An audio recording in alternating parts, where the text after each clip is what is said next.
गुजरात में हुए गोधरा कांड के बाद गुजरात के अलग अलग शहरों और जिलों में हिंसा भड़की थी। इस हिंसा में कई लोगों की मौत हुई थी, जिसके केस अलग अलग शहरों में चले थे और कई केसों के जो गवाह थे उन्हें कोर्ट की तरफ से सुरक्षा मुहैया कराने के आदेश दिए गए थे।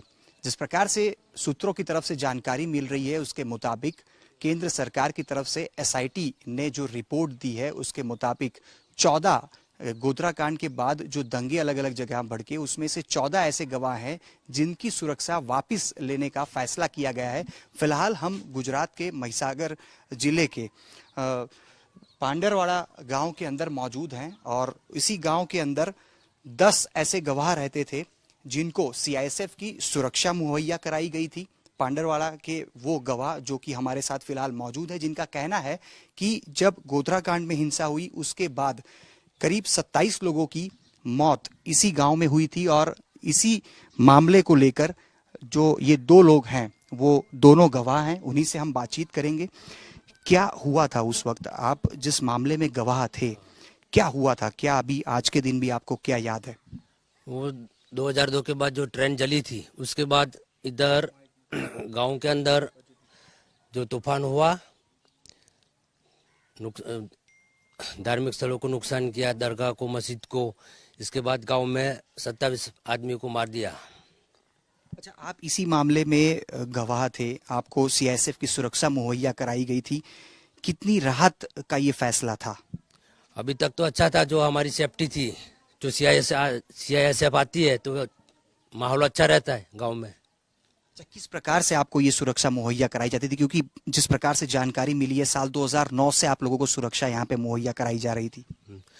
सरकार ने दी थी उस वक्त। अभी तक जो सरकार से हमारी अपील है कि आगे भी चालू रखे। अच्छा, क्या अगर सुरक्षा आपसे वापस ले ली जाती है तो क्या डर है? क्योंकि आप कह रहे हैं कि सुरक्षा आपकी जारी रखनी चाहिए। जारी रखने जा डर तो महसूस तो होता है ना। ये कानपुर तालुका का जो गांव है, ये छिवाड़े का गांव है, सरहद का।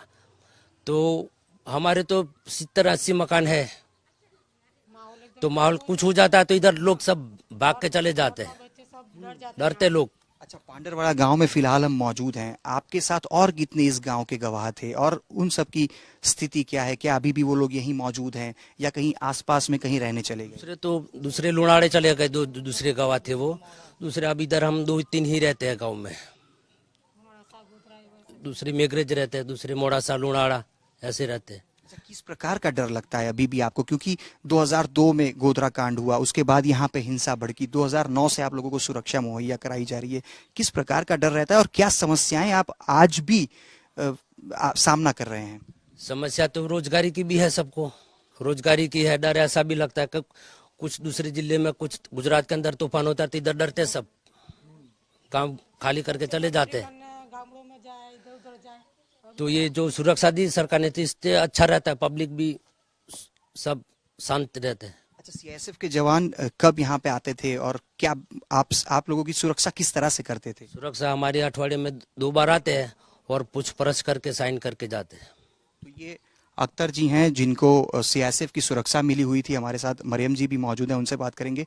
आप क्या चाहती हैं? क्योंकि जिस प्रकार से जानकारी मिली है, आप लोगों को जो सुरक्षा दी गई थी वो वापस लेने का सरकार ने फैसला लिया है, खुश हैं इस फैसले से? नहीं, हम खुश नहीं है। अब वो उनको आने ही दो, यहाँ पे हम सही करेंगे और हमारी सुरक्षा रखेंगे वो लोग, हमको डर नहीं लगेगी। कदाच वो छिल्ली बॉर्डर का गांव है ये पंडरवाड़ा गांव, वो ऐसा जो दंगा हो जाता है ना तो सभी मुसलमान सब बाहर चले जाते हैं। ये तो पिछले कई समय से नहीं हुआ है, लेकिन आज भी क्या ऐसी चीजें हैं जो कि डर लगती है? डर लगती है हमको, डर लगती है सर, डर लगती है। अभी भी आपको सुरक्षा चाहिए? हाँ चाहिए हमारे को। ये आ जाए, साहिब आ जाए, हमारे को सही करा जाए और फिर चले जाए तो हमारे को हिम्मत रहती है कि नहीं, हमको हिम्मत रहती है कि नहीं, हमारे साहब आते हैं और सही करा के चले जाते हैं, इतना हमारे को ताकत रहती है। अच्छा, कभी कोई सदस्य या कोई अधिकारी यहाँ पे आया था जिसने आपसे बातचीत की हो कि आपको सुरक्षा अभी चाहिए, या आपने कभी किसी को मना किया कि अब हमें सुरक्षा नहीं चाहिए? नहीं, हमने नहीं किया, हम ऐसा कभी भी नहीं बोले। हमारे को सुरक्षा दे, इतना हमारे को फायदा आएगा, क्योंकि हमारे बच्चे धंधेदारी में जाए, गामड़ों में मजदूरी करने जाए, कोई वही ना उठाए, दंगा ना करे, कोई झगड़ा ना करे, शांत वातावरण से छोकरे कमा खाए, बस इतना चाहिए हमारे को। अच्छा, दंगे लंबे समय से तो नहीं हुए हैं, लेकिन क्या आपने कभी बातचीत की, क्योंकि एसआईटी की रिकमेंडेशन पे गृह मंत्रालय ने आप लोगों की सुरक्षा वापस ली है, इस प्रकार की जानकारी सामने आई है, क्या आप लोगों ने कभी किसी से कहा कि अब हमें सुरक्षा नहीं चाहिए, बहुत समय हो? हमने तो नहीं किया अभी तक, किसी को लिखित में भी नहीं बोला और मौखिक में भी हम किसी को नहीं बोला। कभी कोई पूछने आया क्या? कभी कोई भी नहीं आया पूछने।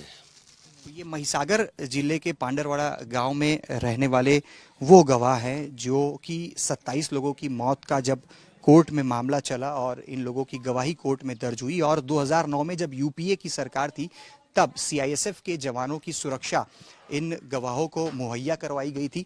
हालांकि आज 2025 में जिस प्रकार की जानकारी सामने आ रही है, तो नवंबर 2024 का वो महीना था जब एसआईटी ने एक रिकमेंडेशन रिपोर्ट गृह मंत्रालय में सबमिट की, और इसी रिपोर्ट के मद्देनजर गृह मंत्रालय की तरफ से ये फैसला लिया गया है कि जो 14 गवाह हैं, और खास करके पांडरवाड़ा गांव के जो 10 गवाह हैं जिन्हें सीआईएसएफ के लगभग 100 से ज्यादा, और जो 14 गवाह हैं उन्हें लगभग 150 से ज्यादा सीआईएसएफ के जवानों की सुरक्षा मुहैया करवाई जाती थी, उसे वापस ली गई है। लेकिन जब हम इन गवाहों से बात कर रहे हैं, उनका कहना है कि कहीं ना कहीं आज भी उनको डर लगा रहता है, और वो चाहते हैं कि जिस प्रकार से सीआईएसएफ के जवान उनकी यहाँ पे खबर पूछने के लिए समय समय पे आते रहते थे, वो आते रहें ताकि उन्हें किसी प्रकार का डर ना लगे।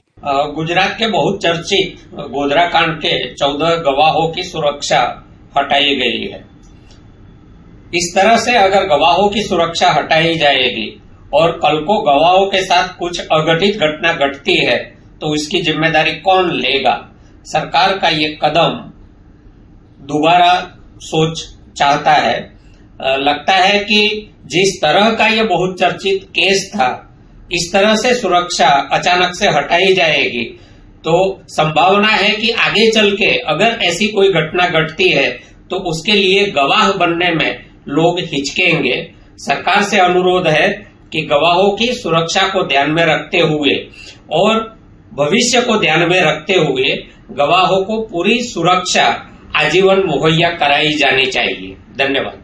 गर्मियों की छुट्टी होने वाली थी, मेरे पापा आने वाले थे, तो हम लोग सभी खुश थे। तो मैं एक बेड पे चढ़ के डांस कर रहा था, लेकिन वो पहले ही आ गए। फ्रीज। तो मैं उस समय तो कंटिन्यू नहीं कर सकता था, तो फ्रीज फ्रेम टाइप का हो गया। कसम पैदा कर